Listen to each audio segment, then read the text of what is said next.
noches, señoras y señores, bienvenidos a Tiempos Modernos.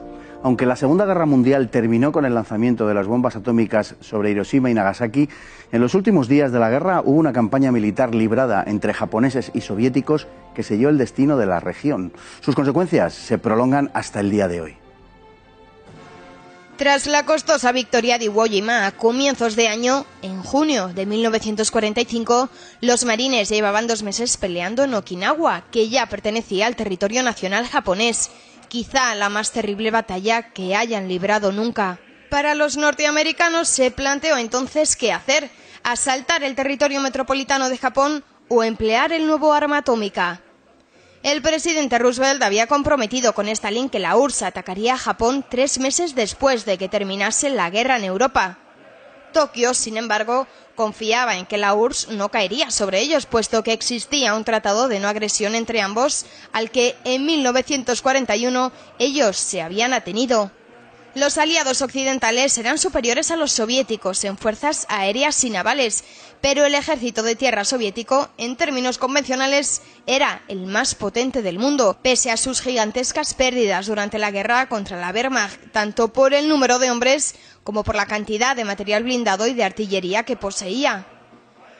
Roosevelt confiaba en que Stalin pagase un precio en sangre que él financiaría. Washington ordenó el transporte en buques de 800.000 toneladas de provisiones, más otras 200.000 de gasolina, además de 500 carros de combate Sherman. Por su parte, los japoneses disponían de un ejército, otrora magnífico, como era el de Kwantung, estacionado en la frontera chino-soviética del Amur y Mongolia, ahora debilitado. Al cumplirse los 3 meses convenidos tras la derrota de Alemania, los norteamericanos ya habían arrojado las 2 bombas atómicas sobre Japón, de modo que en la exhibición nuclear sobre Hiroshima y Nagasaki jugó un innegable papel la intención de moderar las apetencias expansionistas de Stalin. En ese momento, Japón estaba considerando la rendición y Moscú lo sabía. La madrugada del 9 de agosto, en medio de una espectacular tormenta con gran aparato eléctrico, más de 1,5 millones de soldados soviéticos se había lanzado a lo largo de un frente de unos 4.500 kilómetros contra el ejército Kwantung. La penetración fue tan profunda que el primer día los blindados soviéticos recorrieron hasta 150 kilómetros. Mientras, la operación de ataque se completaba con el desembarco en la isla de Sajalín el 14 de agosto y las Islas Kuriles. Las unidades kamikazes del Kwantung retrasaban las operaciones, sobre todo porque el estado de los soldados de Stalin no era el mejor.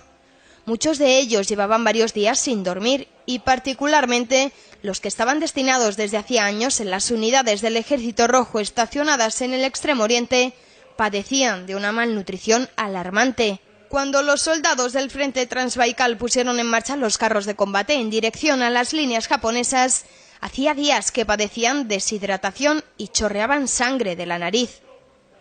El polvo levantado por los motores de los blindados y el calor que rozaba los 40 grados formaban espejismos de agua dulce en los que aquellos hombres trataban de calmar una sed que les torturaba.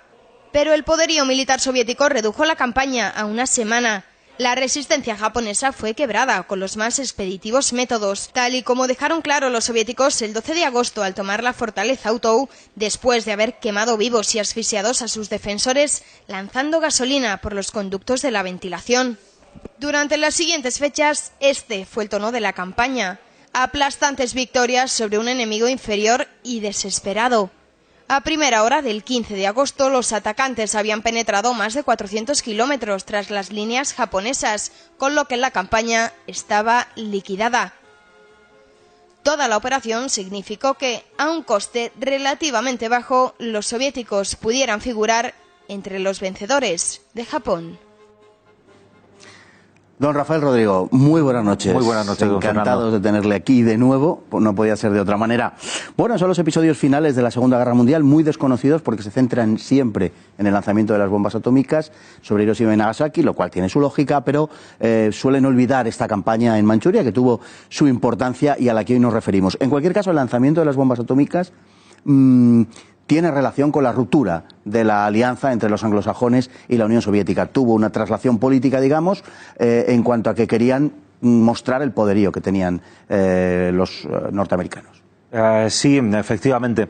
Vamos a ver, es que por un lado Hubo una campaña muy importante a través del cine de Hollywood de los años 50 y especialmente de los años 60 que ha tratado de poner en el máximo valor la intervención siempre norteamericana, de alguna forma minusvalorando la intervención de otras naciones y especialmente de los soviéticos en lo que es la victoria de la Segunda Guerra Mundial. Eso lo hemos visto en numerosas películas. Por otro lado, el lanzamiento de las 2 bombas atómicas supone el máximo exponente de la tecnología militar. No se han vuelto a utilizar jamás en combate. Se han hecho experimentos, se han lanzado en atolones, pero nunca jamás sobre población civil y sobre 2 ciudades. Además, habría que añadir un tercer elemento, que es que también en esos días de agosto se produjo el bombardeo y la completa destrucción de la principal refinería de petróleo de Japón, lo cual inhabilitaba a la Armada Imperial. En cierto modo, lo mismo que les pasó a los italianos al final de ese año 43, que sus acorazados no podían navegar por la falta de combustible. Entonces, esos roces entre angloamericanos y soviéticos, claro, habría que remontarse al año 39. Tampoco se explica muy bien qué hacía el Reino Unido aliado con Stalin.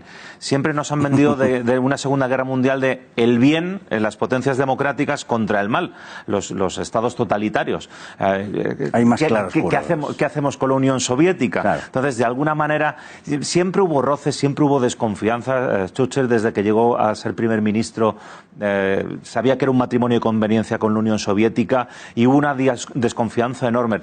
Roosevelt llevó un camino más de acercamiento, pero desde luego la llegada de Truman supone un cambio absoluto en la política exterior americana con respecto a los soviéticos.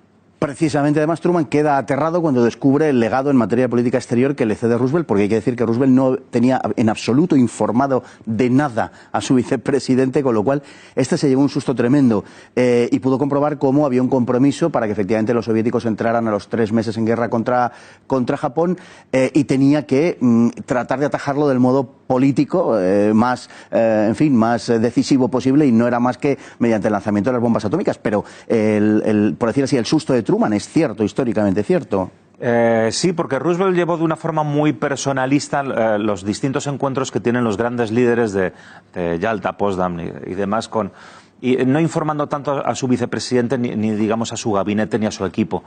Así que cuando se descubre que hay un compromiso firmado por parte de los soviéticos de, una vez derrotada Alemania, comenzar la guerra contra Japón 3 meses después, Truman toma contacto con su Estado Mayor, con Eisenhower y demás, y le solicita informes. Lo primero es cuánto tiempo nos llevaría a los estadounidenses la invasión de Japón, qué bajas nos causaría. Y claro, el número menor que se da son 250.000 hombres, hasta 1 millón podría haber costado, y varios meses de duros combates. Otra cosa es haciendo historia-ficción. Y si la Unión Soviética no hubiese declarado la guerra a Japón en 1945, de igual forma los aliados hubieran sido capaces de derrotar a los japoneses. Tal vez el susto de Truman fue cuando éste se dio cuenta verdaderamente del peligro que suponía Stalin y del peligro que suponía el comunismo soviético. Hay otro general americano que literalmente le solicitó al presidente de los Estados Unidos, George Patton, que ya que estaban en Berlín, lo suyo sería haber continuado hasta Moscú, porque habíamos eliminado a un terrible enemigo y adversario, pero más allá teníamos otro. Bueno, militarmente la campaña de Manchuria fue rápida, fue una campaña rápida en la cual los soviéticos actuaron con una extrema brutalidad militar, digamos, porque querían acabar. Muchas veces se dice que la forma más humana de hacer la guerra es hacerla de forma brutal, precisamente para acabar antes con eso, y desde luego los japoneses pagaron un alto coste también por esa campaña. Sí, pero a ver, la Segunda Guerra Mundial en sí misma se define por esta brutalidad. Los norteamericanos no tuvieron ningún empacho en arrasar Manila. Los japoneses tampoco, en prácticamente asesinar a la mayor parte de la población europea que había en Manila. De hecho, el gobierno español llegó a protestar por ello. Tenemos también otros elementos como la guerra entre japoneses y chinos y la matanza de Nankín de 1937. Es decir, estamos en un marco donde cuando se hace la guerra, efectivamente, se hace con todas las consecuencias. O sea, no es una guerra que estamos hoy en día más acostumbrados a verla como más maquillada o más retraída, o donde no se utiliza toda la violencia de la que se es capaz. Claro, los soviéticos además vienen de un frente del este en Europa donde las atrocidades que se cometen allí realmente son colosales. Pero lo mismo, la propaganda aliada posterior a la Segunda Guerra Mundial solamente incidió en las atrocidades efectivamente ciertas cometidas por un mando, juzgadas en Nuremberg, pero donde también se les cargaron con determinados crímenes cometidos por los soviéticos, como fue la matanza de las fosas de Katyn. Nos queda muy poquito, pero también aquí, en este caso, los japoneses, fruto de la desesperación, emplearon kamikazes, que no solo eran kamikazes aéreos, en la lucha contra los soviéticos, porque además su ejército, el ejército Kwantung, ya no era lo que había sido un magnífico ejército. Tenemos apenas 30 segundos. Básicamente pasó como los alemanes. El grueso del ejército japonés tuvo que combatir contra los chinos, un 70%. Tuvo que ir drenando unidades de otros de los ejércitos. Así que en agosto de 1945 lo que sobre el papel era un magnífico y uno de los mejores ejércitos de japonés estaba totalmente disminuido. Por eso los soviéticos, sin llevar sus mejores tropas en este momento, sí tuvieron una superioridad abrumadora. Don Rafael, Rodrigo, muchísimas gracias por contarnos este episodio bastante desconocido de la historia. Muy buenas noches y a todos ustedes igualmente muy buenas noches y hasta mañana si Dios quiere.